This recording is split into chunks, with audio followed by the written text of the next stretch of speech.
창세기 11장 말씀입니다. 1절부터 9절까지 말씀 제가 봉독해 올리겠습니다. 온 땅의 언어가 하나요 말이 하나였더라. 이에 그들이 동방으로 옮기다가 신할 평지를 만나 거기 거류하며 서로 말하되 자 벽돌을 만들어 견고히 굽자 하고 이에 벽돌로 돌을 대신하며 역청으로 진흙을 대신하고 또 말하되 자 성읍과 탑을 건설하여 그 탑 꼭대기를 하늘에 닿게 하여 우리 이름을 내고 온 지면에 흩어짐을 면하자 하였더니 여호와께서 사람들이 건설하는 그 성읍과 탑을 보시려고 내려오셨더라. 여호와께서 이르시되 이 무리가 한 족속이요 언어도 하나이므로 이같이 시작하였으니 이후로는 그 하고자 하는 일을 막을 수 없으리로다. 자 우리가 내려가서 거기서 그들의 언어를 혼잡하게 하여 그들이 서로 알아듣지 못하게 하자 하시고 여호와께서 거기서 그들을 온 지면에 흩으셨으므로 그들이 그 도시를 건설하기를 그쳤더라. 그러므로 그 이름을 바벨이라 하니 이는 여호와께서 거기서 온 땅의 언어를 혼잡하게 하셨음이니라. 여호와께서 거기서 그들을 온 지면에 흩으셨더라. 아멘. 지난 시간 노아의 세 아들을 통해서 인류의 조상들이 퍼져나갔음을 말씀을 드렸죠. 이 셈의 후손들이 딱 무 자르듯이 자를 수 없지만 아시아 계통의 사람들로 세워졌고 함은 아프리카 그리고 야벳은 유럽 사람들로 그렇게 오늘날 구성되었다라고 말씀을 드렸습니다. 자 그러면 우리도 그렇다고 한다면 셈의 후손이죠. 그렇다면 우리가 셈의 후손이라는 더 확실한 근거는 없을까요? 킹과 넬슨이라는 사람이 창세기의 발견이라는 책을 썼는데 거기 보면 이 셈의 후손이라는 것들을 밝혀주는 또 하나의 그 이론들이 담겨져 있습니다. 이 캉 선교사는 중국이 공산화되기 전에 기독교 병원 선교사로 있을 때 하나님의 천지 창조 사실을 밝힐 수 있는 문제와 씨름하다가 중국 사람들의 언어인 한자 배선자를 분석하던 과정 속에 노아의 8 식구가 탄 배로 이 한자가 구성되어 있음을 알게 되죠. 또 같이 연구했던 넬슨 박사 역시 도서관에서 역사를 연구하던 중에 중국의 한자가 최초로 생긴 것이 주전 약 2500년 전 은나라로부터 시작되었다는 것을 알게 됩니다. 이것을 성경의 연대와 더불어서 비교해 보니까 바벨탑 사건과 인류의 흩어짐이 연관이 있다는 것을 알게 되면서부터 이들이 한자에 대한 연구를 하기 시작합니다. 그러면서 밝혀냈던 사실이 이 중국 민족들이 대홍수를 이긴 누아의 자손이라고 하는데 누아는 노아와 같은 이름으로 발음되는 것을 알게 되죠. 창세기 11장에 오늘 말씀드릴 바벨탑 사건으로 인해서 동쪽으로 이동해 왔던 사람들의 일부는 항화 유역에 정착하여 한족의 조상이 되었고 일부는 남만주 일대와 한반도까지 이르러서 우리 한민족의 조상이 되었다는 사실을 알게 됩니다. 그 근거로 그들이 만든 한자가 창세기를 근거로 만들어졌음을 밝혀냅니다. 또한 공산화되기 전에 중국의 황제가 하나님 앞에 제사를 드렸을 때 희생 제물을 드리는 국가적인 행사 가운데서 낭송되었던 기록문도 지금 그대로 존재하는데 이 기록문을 살펴보았더니 창세기 1장의 내용을 그대로 기록해서 하나님 앞에 기도문으로 드려졌다는 것을 알게 되죠. 그중 일부를 알려드리면 바로 이런 것입니다. 태초에 혼돈하고 공허하며 흑암만 있었도다. 5개 행성은 회전을 시작하지 않았고 해와 달도 빛을 비추지 않았도다. 이 깊은 흑암 속에 형체도 소리도 없었도다. 오 신령하신 주의 주관 아래서 만물이 유래되었나이다. 당신은 하늘도 만드셨고 땅도 만드셨고 사람도 만드셨나이다. 모든 것이 당신의 능력으로 말미암았나이다. 라는 이런 기도문입니다.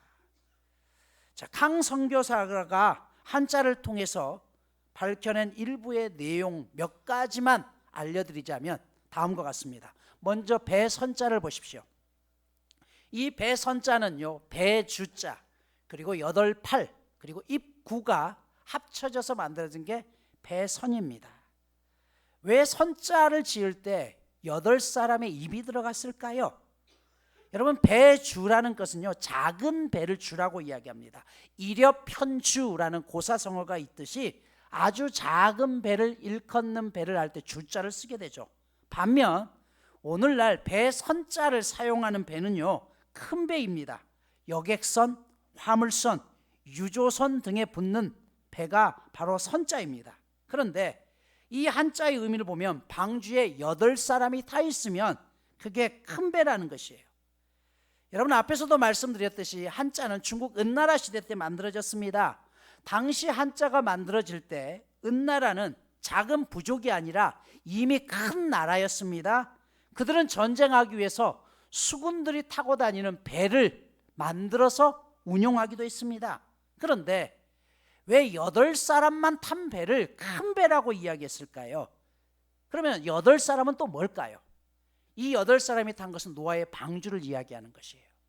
노아의 방주 안에 몇 명이 탔죠? 노아와 아내, 셈과 아내, 함과 아내, 야벳과 아내, 8명의 사람이 탔고 그 안에 다른 동물들이 탔던 것을 알 수가 있습니다.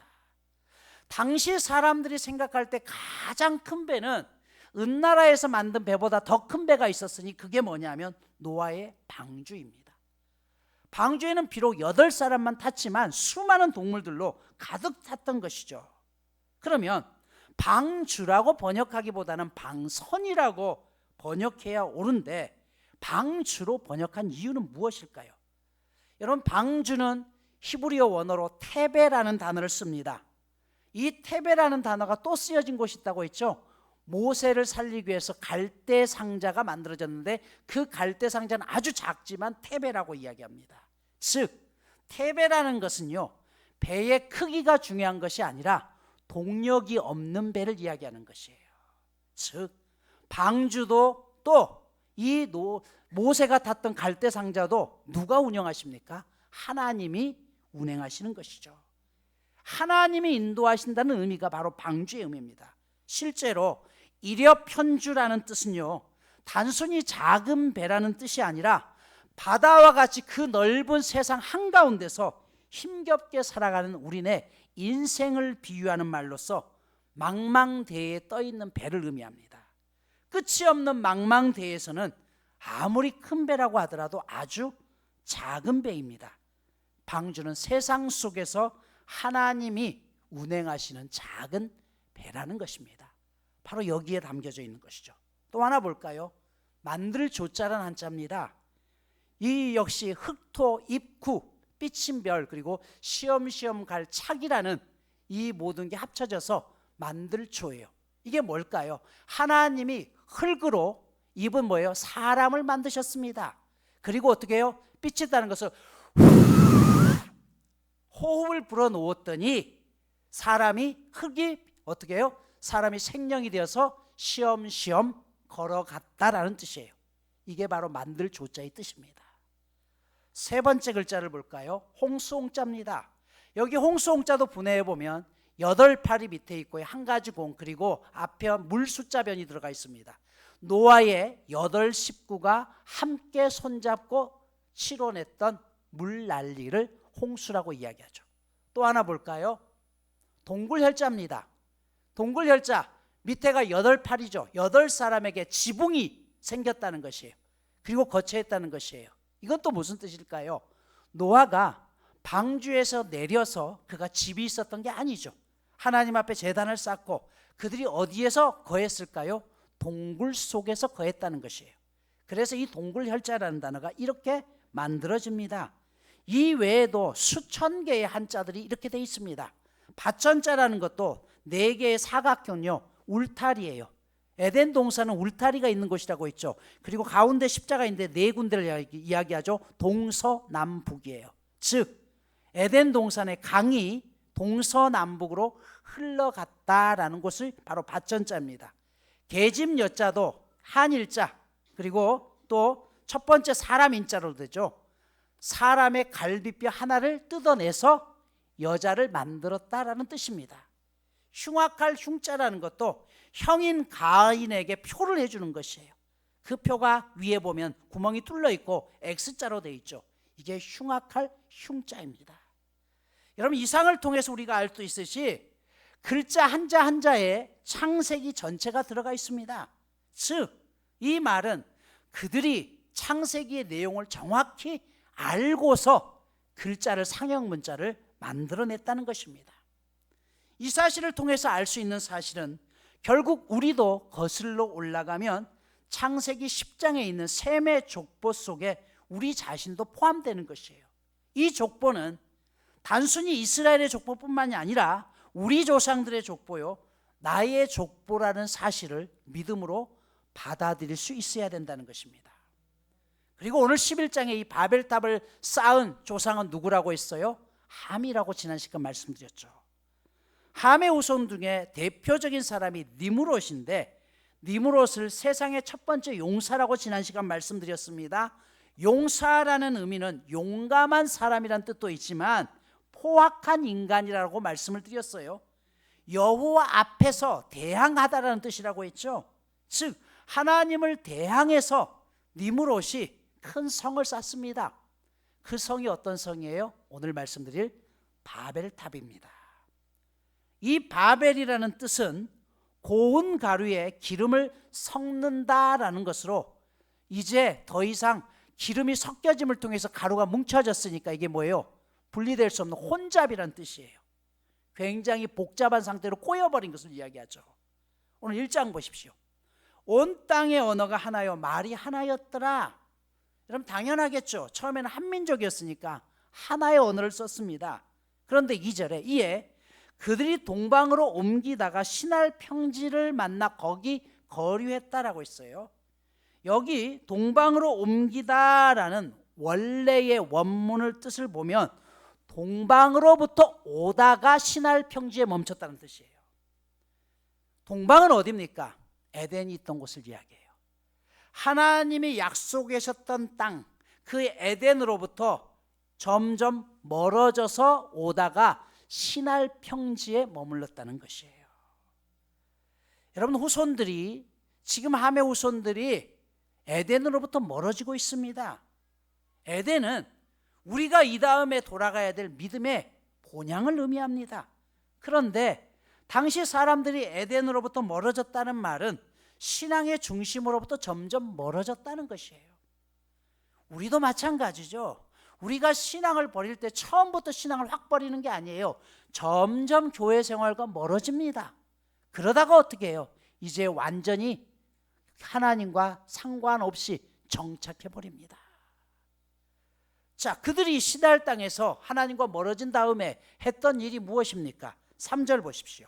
자, 벽돌을 만들어 견고히 굽자 하고 이에 벽돌로 돌을 대신하여 역청으로 진흙을 대신했다. 인간이 머물렀던 신할 평지에서 획기적인 사실을 알게 됩니다. 그것은 벽돌을 구워내니까 아주 단단한 돌이 된다는 것을 알게 되는 것이에요. 또 그곳은 역청이 많았습니다. 역청은 지금의 아스팔트 원료입니다.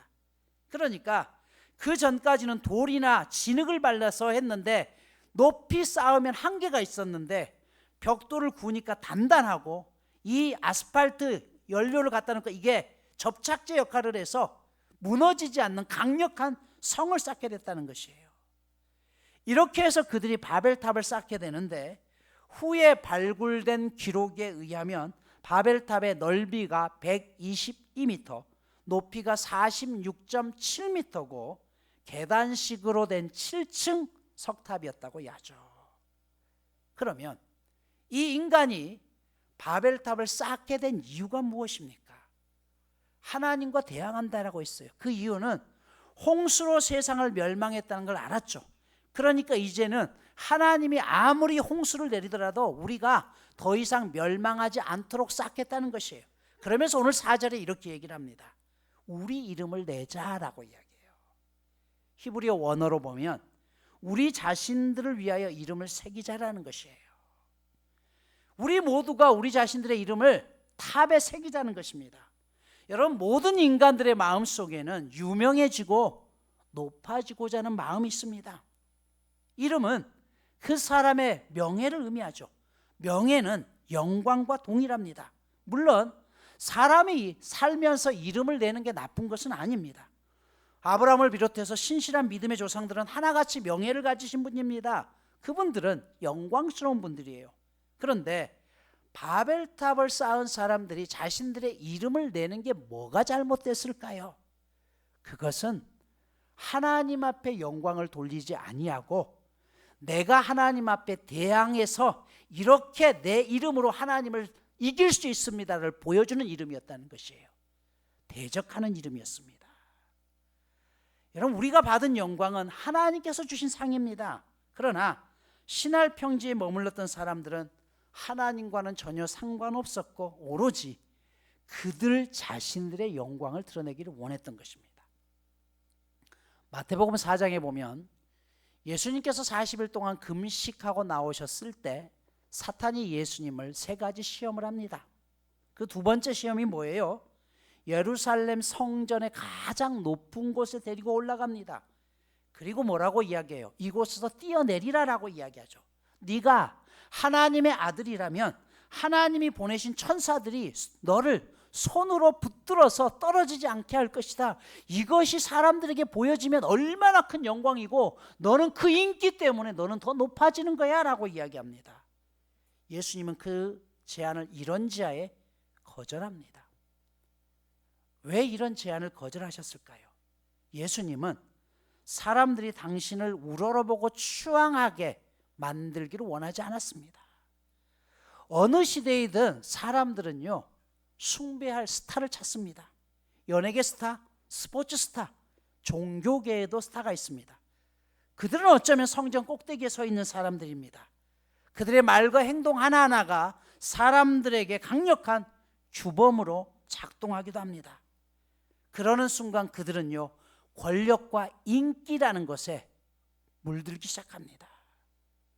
그리고 그들이 높은 자리에 올라갈 수 있도록 거리는 멀어지고 사람들은 점점 멀어지고 있는 그들의 삶을 동경합니다. 대접받는 일에 익숙해지고 지시하는 일에 익숙해집니다. 우리는 서열에 대한 관심이 참 많죠. 남보다 앞서고 싶어 합니다. 눈에 보이지 않는 미래의 복보다 눈에 보이는, 그래서 정확하게 측량할 수 있는 복을 좋아합니다. 하지만 신앙은 이것을 굉장히, 이런 것들은 우리의 신앙을 사소하게 만드는 것이에요. 여러분, 하나님 앞에 우리가 믿는 신앙은요, 계산이 아닙니다. 투자가 아니에요. 받아들여짐에 대한 감사요, 하나님과 더불어서 함께 하나님의 일을 할 수 있다는 일에 대한 감사예요. 보상이 아니라 은혜가 우리를 살게 해야 되는 것이에요. 하나님의 나라와 그의 의를 먼저 구하라는 게 바로 이것입니다. 그런데 오늘 우리는 안 그럴까요? 목회자들도 여러 가지 이유로 높은 자리에 올라가 있는 분들이 있죠. 대형 교회를 목회하시는 분들도 있고 그 자리에 오르기까지 그들이 참 애쓰고 수고했다는 걸 압니다. 그러나 때로는 부모님을 잘 만나서 또 여러 가지 이유로, 그런데 그렇게 되는 순간 그들이 하나님 자리에 올라가고자 합니다. 그래서 성도 한 사람이 목사님을 만나기 위해서는 수십 개의 관문을 거쳐야 되고 여러 개의 문을 통해야지만 만날 수가 있습니다. 여러분, 하나님께서 우리를 그렇게 한 게 아니죠. 우리 안에도 마찬가지죠. 가끔 제가 새로운 교인들을 면담하다 보면 그런 일이 있어요. 큰 교회를 섬겼던 사람들은 자랑스럽게 이야기합니다. 제가 명성교회 다니다 왔습니다. 제가 온누리교회 다니다 왔습니다. 반면 작은 교회를 섬겼던 분들은 어느 교회에서 오셨어요? 아유, 그냥 동네 작은 교회예요. 여러분, 큰 교회에 다녔으면 내가 그만큼 자랑하고 내 믿음이 큰 거고, 작은 교회에 다녔으면 내세우기도 부끄러운 믿음입니까? 아니잖아요. 여러분, 큰 교회에 등록하는데 시험 보고 믿음이 어느 정도 테스트해가지고 등록하나요? 언제든지 내가 가서 등록할 수 있는 곳이에요. 어쩌면 작은 교회에서 평생을 헌신하며 애썼던 사람들이 더 큰 믿음의 모습은 아닐까요? 그런데도 우리 안에 그런 모습들이 있습니다. 내가 큰 교회 다녔으니까 당신들보다 더 커. 에이, 작은 교회 보니까 시스템도 제대로 돼 있지 않네? 생각할 수 있다는 것입니다. 주님은 보상에 대한 기대가 제자들을 잘못된 길로 인도할 수 있음을 알았기에 경계하는 뜻으로 먼저 된 자가 나중되고 나중된 자가 먼저 될 수 있다라고 이야기했습니다. 만약 주님께서 뒤로 돌아 라고 말씀하시면 맨 먼저 있는 사람이 꼴찌가 될 수도 있는 것입니다. 여러분, 우리의 이름이 중요한 것이 아니라 하나님의 이름이 중요하다는 것이에요. 두 번째, 오늘 본문에 보면 그들이 바벨탑을 쌓은 이유는 온 지면에 흩어지는 것을 방지하자는 것이에요. 우리의 건축물이 중심이 되자는 거예요. 그래서 큰 건물이 서 있으면 우리가 멀리 있더라도 그 건물을 중심으로 흩어지지 말고 뭉치면 산다는 것이에요. 여러분, 뭉치는 이유는 무엇입니까? 우리의 힘을 모아서 하나님과 맞짱을 떠보자는 것이에요. 그게 잘못됐다는 것입니다. 창세기 9장 7절에서 보면 또 1장에서도 하나님께서 우리에게 주신 명령은요, 생육하고 번성하라는 것이에요. 이 말은 퍼져나가라는 것입니다. 하지만 이들은 퍼져나가지 않겠대요. 여러분, 인간에게 힘이 생기면 절대 하나님을 의지하려고 하지 않습니다. 이것이 권력입니다.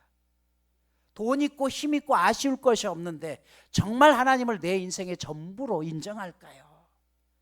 결국 하나님은 그런 그들을 언어를 다르게 해서 흩어버리십니다.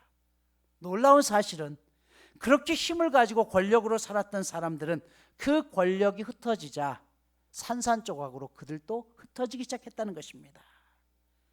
여러분, 이 세상을 바꾸고 구원을 이루셨던 예수님의 능력은 권력이 아니었습니다. 빌립보서 2장 6절은 이렇게 말씀하죠. 그는 근본 하나님과 본체시라고 했습니다. 즉 하나님의 능력을 가졌다는 것이에요. 그러나 그는 자신을 비워서 종의 형체로 오셨다라고 했습니다. 종의 형체를 가지기 위해서 그분이 하셨던 일은 비우는 일이었습니다.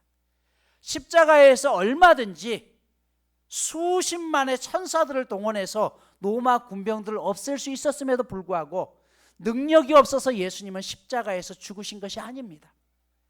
그 권력이 있었음에도 불구하고 그는 잠잠히 십자가를 지십니다. 왜냐하면 그 비우는 것은 죽음이었고 죽음을 통해서 오히려 다른 사람들을 살릴 수 있음을 알았기 때문이죠. 오늘 말씀을 마무리합니다. 러시아 정교에 가면 예수님의 탄생 장면을 그린 그림이 있다고 하죠. 그 그림을 보면 예수님이 누워 계신 구유의 모양이 관 모양이고 예수님의 몸을 싸고 있는 수의는 속삭에는 수의랍니다. 이 그림이 뜻하는 것은 그분은 태어나시면서부터 죽음을 준비하셨다는 것이에요. 자신을 비운다는 게 곧 죽음이었습니다. 예수님이 죽으심으로 인류가 살았습니다. 내가 죽으면 다른 사람들이 살아납니다. 세상은 우리에게 말하죠. 절대 호락호락한 사람으로 살면 안 된다. 높아져야 무시당하지 않는다라고 이야기합니다. 그래서 그동안 얼마나 많은 그리스도인들이 권력만 있으면 모든 것을 붙잡을 수 있다고 생각했습니까? 하지만 예수님께서는 절대로 권력으로 하나님 나라를 세우지 않으셨습니다. 교회의 힘은 권력에서 나오는 것이 아닙니다. 하나님과의 바른 관계에서 나오는 것입니다. 그래서 충만하다는 것은 넘친다는 의미가 아니라 충만하다는 것은 하나님의 컨트롤 안에 내가 들어가는 것을 이야기해요. 물속에 완전히 들어가는 것이에요. 그래서 내가 어떤 행동을 하더라도 나의 모습이 드러나는 것이 아니라 하나님이 원하시는 모습이 드러나는 게 충만입니다. 여러분, 예수를 잘 믿는다는 건 뭘까요? 많은 사람들이 예수를 잘 믿는다는 것은 열심히 기도하고 열심히 예배하고 열심히 말씀을 읽고 열심히 헌신한다라고 생각합니다. 물론 그것도 맞는 말이겠죠. 그러나 늘 말씀드리지만 예수를 잘 믿는다는 것은요, 나로 인해서 누군가가 살아나는 것을 이야기하는 것입니다. 누가복음 13장 24절에 보면 좁은 문으로 들어가기를 힘쓰라라고 했습니다. 여기 좁다라는 말은 환난이라는 말과 동의어입니다. 좁은 길은 환난의 길입니다. 이 환난의 뜻은 뭘까요? 여러 가지가 있겠지만 누군가를 사랑하려다가 애쓰다 상처 입은 영혼이라는 뜻입니다. 내가 누군가를 섬기기 위해서는 수많은 상처를 입는 것이에요. 예수님이 살리기 위해서 십자가의 상처를 입으셨습니다. 그 길이 힘든 길이고 그 길이 죽음의 길이고 그 길이 환난의 길이라는 것입니다. 그래서 마태복음 7장 13절에서는 좁은 문으로 들어가라라고 했어요. 생명으로 이끄는 문은 너무나 좁고 그 길은 비좁아서 그 길을 찾는 사람이 적다라고 이야기합니다. 여기 생명이라는 것은 우리의 목숨이 연장되었다는 뜻이 아니라 하나님으로 인해서 생기 있는 삶을 살게 되었다는 게 생명이에요. 여러분은 예수님으로 말미암아 여러분의 인생에 생기가 생겼습니까? 살아갈 소망이 생겼습니까? 그렇다면 그것이 생기 있는 삶이고 누군가가 나로 통해서 그런 생기를 얻었다고 한다면 여러분이 좁은 문을 걷고 있는 것입니다. 이 땅에 이단보다 더 악한 사람들이 누군지 아십니까? 바로 예수 믿는 우리들입니다. 왜 그럴까요? 내 자신의 욕심을 위해서 다른 사람을 이용한다고 한다면 그 사람이 이단보다 더 악한 사람입니다. 오죽하면 오늘날 교회의 적은 교회라고 이야기합니다. 이웃 교회가 망하기를 바라고 있습니다. 왜요? 그 교회가 나쁜 일을 해서 망하면 그 교회 교인들이 우리 교회로 몰려올 것을 기대하기 때문입니다.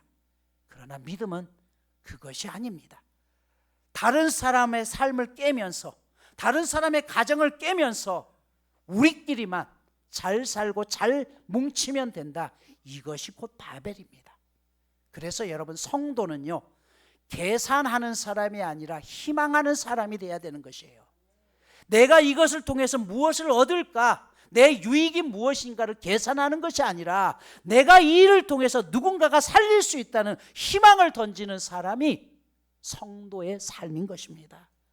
우리가 심은 것이 사랑과 희망의 씨앗이라면 반드시 거기에 아름다운 열매가 맺힐 것을 알기 때문입니다. 그래서 여러분 기적은 아무도 하지 못하는 것을 내가 하는 게 기적이 아닙니다.